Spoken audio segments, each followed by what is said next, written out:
so here is Once Upon a Time. Enjoy the show.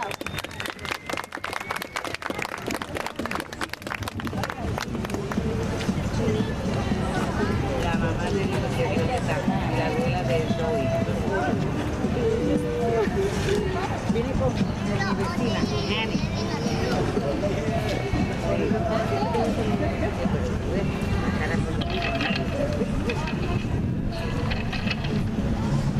Once upon a time, there was an old woman who lived in a ship. She had so many children, she didn't know what to do.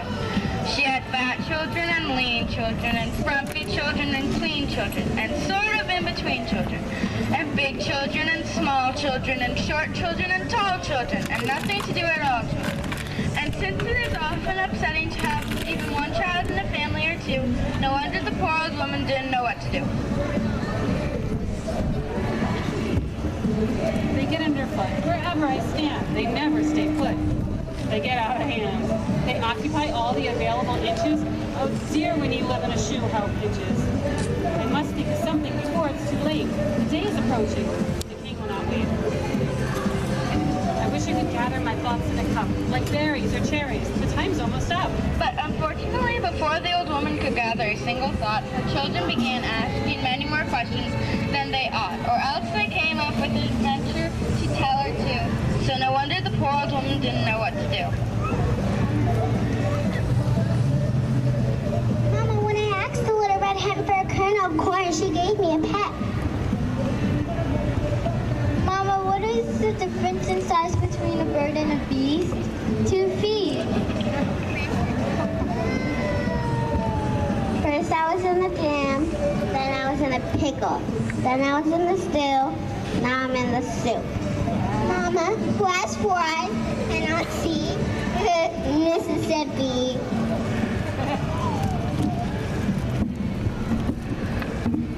Mama, when I went to the orchard, they told me. Mama, when I went to the orchard, they freaking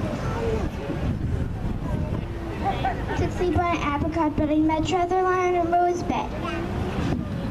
Mama, if you want to pick a flower that's good to eat, what do? Pick a lily. And so it went from morning till night until the old woman who lives in a shoe with so many children, so lively and bright, simply didn't know what to do.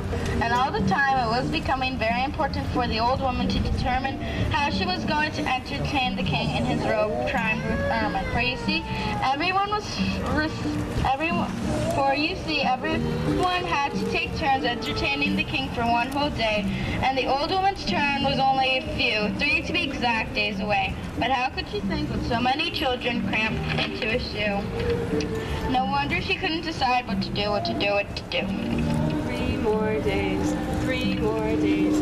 Oh, how they race, oh, how they race. If I don't think of a plan at once, the king will call me a frightful dunce. 3 more days. Oh, what's to come? Ho, I don't know. All my thoughts are taking wing. I cannot think of anything to entertain his nibs the king. Mama, you could throw a party if you didn't throw it too far. Mama, you could spring a surprise room we're full. And so the first day came and went till every single hour was spent, and still the old woman in the shoe had not a thought of what to do to entertain the king. You make a thank you for our wise, I might receive a royal prize, a 10-cent pearl, or even a ruby. But as it is, I'll get a booby.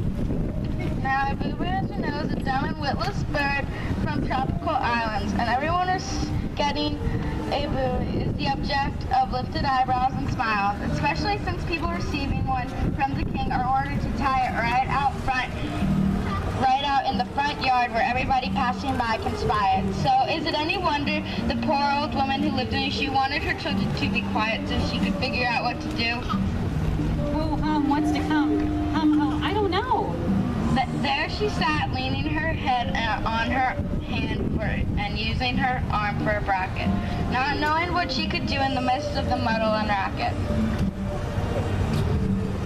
What shall I do?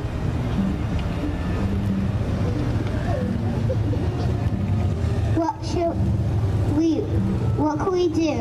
What can we play? Give us a clue and we'll go away. But their mother wasn't able to think of single pastime or a single clue because she had come to the end of her shoelace and didn't know what to do. Then the oldest girl, who was always hungry because she was always growing, thought of a plan that set all the other children to eyeing and knowing. Mama, why don't you get in touch with the baker's man? Have him cook up a great big special kind of pie. Then when we're all busy eating with our mouths full of pie, we'll be so quiet you'll be able to think. Then you can figure out how to entertain the king. That seemed like a wonderful plan indeed, if only it would succeed. So the old woman called up the bakery and put in a hurry-up order for a special kind of pie with goodies in the middle and a crusty border. And that very evening, the baker's man set foot in the shoe before dinner with a pie that was certainly a great deal thicker than it was thinner. I've baked them big and I've baked them little. I've baked them soft and I've baked them brittle.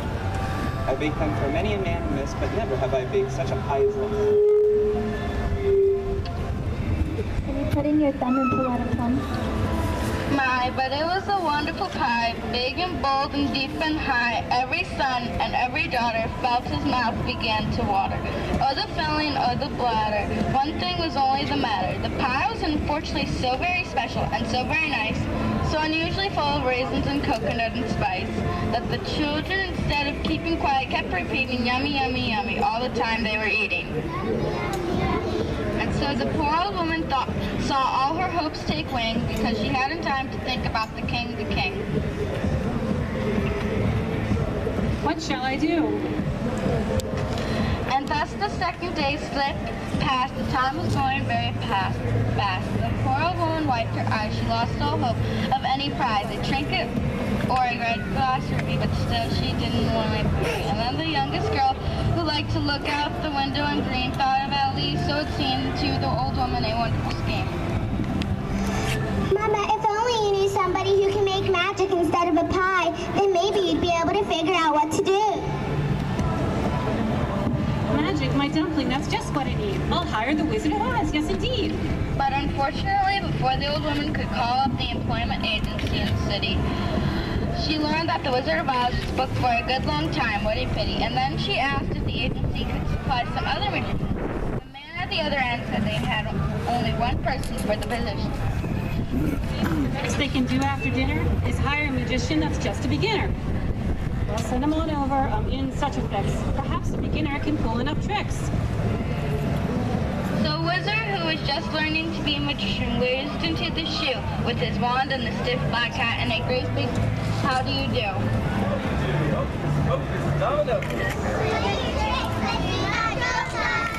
Do you know the clever magician's habit of reaching into a hat and pulling out a rabbit? Rabbits. Why, yes, I can pull out so many ways to get you sorry you asked. Abracadabra and other such words as that. Some little magical rabbits jump out of my hat.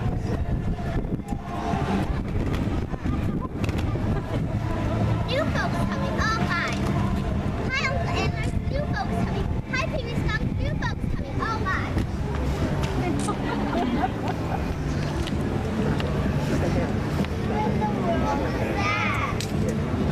Why, that was Georgie from Rabbit Hill. Abracadabra, look your fill. I lost one of my shoes among the cabbages in Mr. McGregor's garden, and the other one among the potatoes. And my veil blue jacket with brass buttons got caught in the gooseberry bush. What will Mama say? Who was that, and how did he lose his little blue jacket and both his shoes? That was Peter Rabbit. He didn't mind his brother. Presto, chesto, here comes another.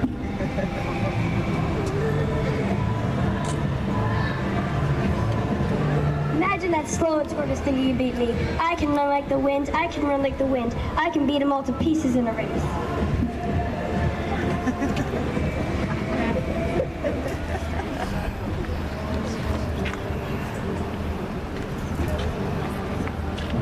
Of course he can. Oh no, you'll find that boastful man gets left behind. Here's a rabbit in a hurry, wrinkling up his nose with worry.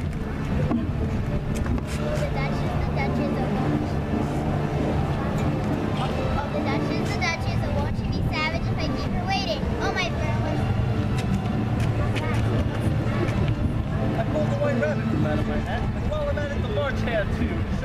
Neverland rabbits can do.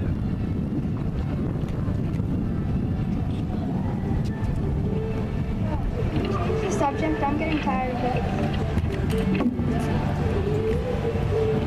Tired of rabbits? I see there are more. In fact, I see there are rabbits galore.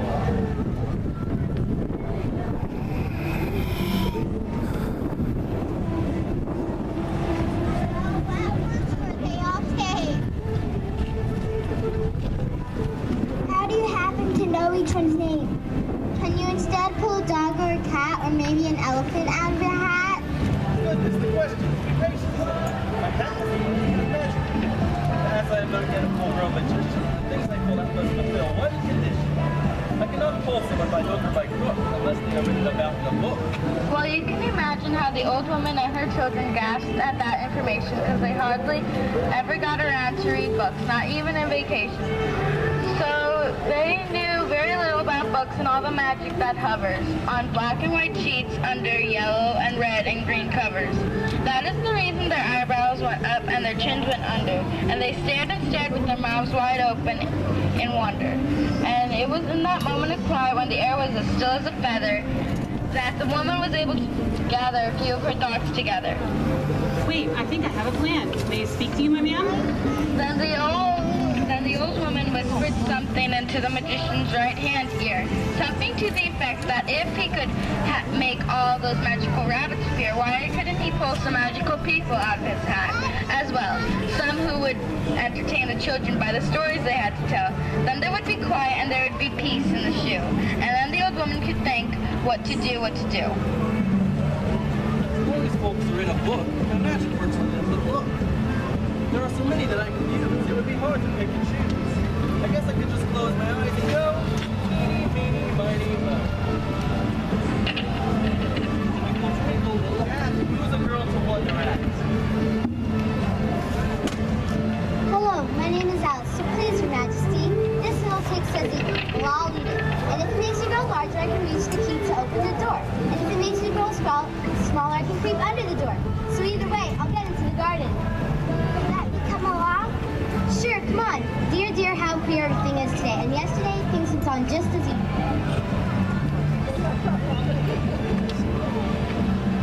Twinkle, twinkle, my chapeau. Where's that scamp Pinocchio?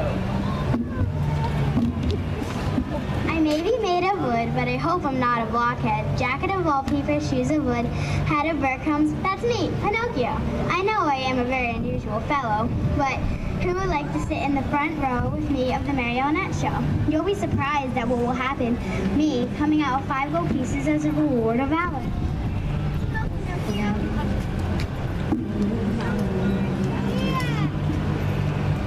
Twinkle, twinkle. Who is this? She looks a little swift.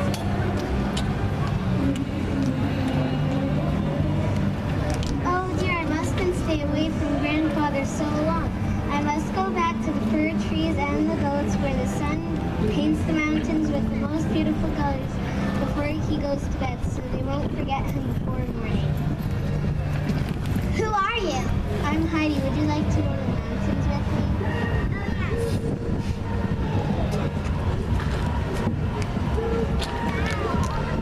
Twinkle, twinkle, little topper. Where's that funny Mr. Popper?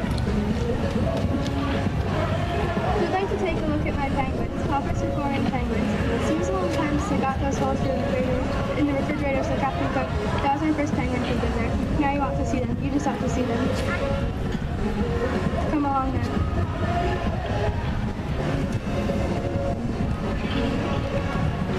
Twinkle, twinkle, halfway, halfway to the world. Not the bottom, not the top. Leave that feather pop, pop, pop.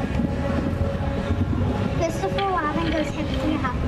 Silly old begging, his head stuck in the hind jaw, so Piglet thought he was a pump for him. Silly old Winnie the Pooh. You remember the time he went to call on Rabbit? He got stuck, but not, at least not all of him, but only his head and shoulders. Remember what happened? Come with me and I'll show you.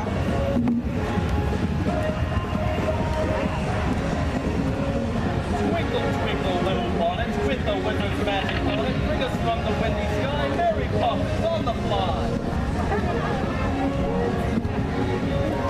No, there is a red cow out in the yard looking for something. I think think it was a mistake for the king to tell the cow how to get that fallen star off her horn. Now she cannot dance anymore. Wind's right for adventures. Anybody want to come and have tea on the ceiling with my uncle, Mr. Wig?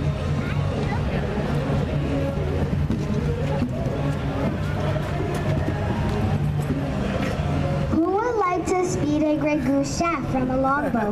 Who would like to fool the Sheriff of Nottingham by going to the archery contest in disguise and winning the golden arrow? Come along then to Sherwood Forest where my merry men are waiting. Come along then. Come along with Robin Hood.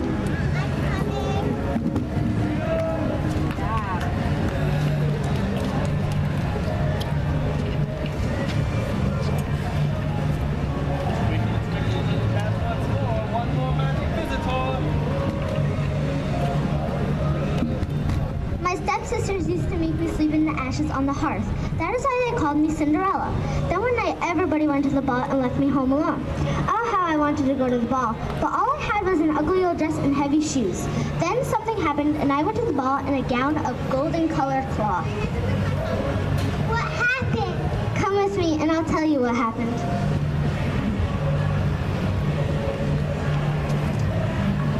Well, I've never known such peace. Inside the shoe in every crease. Now I can think from A to Izzard.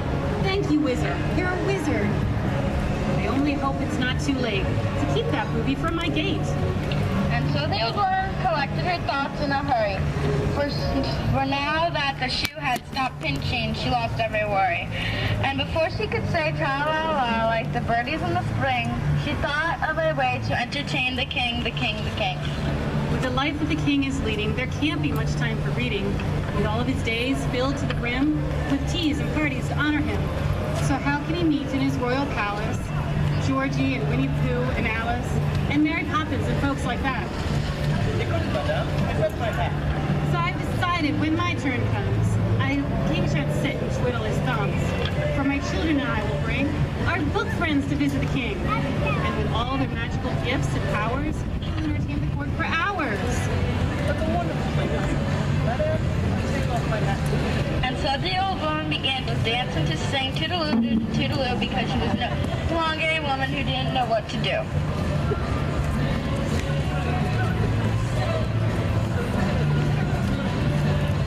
And now as we come to the end of this tale, it is fitting and proper to say that the king was so pleased with the penguins and Mr. Popper and Christopher Robin and Winnie and Alice and Heidi. He wanted them all to remain at least till next Thursday or Friday. In fact, he thought every new book friend worth more than a ruby, which means the old woman didn't get given a booby. Instead of a special reward for them, he told them to make the old woman a much bigger shoe and to line the old one with bookshelves so there would be two.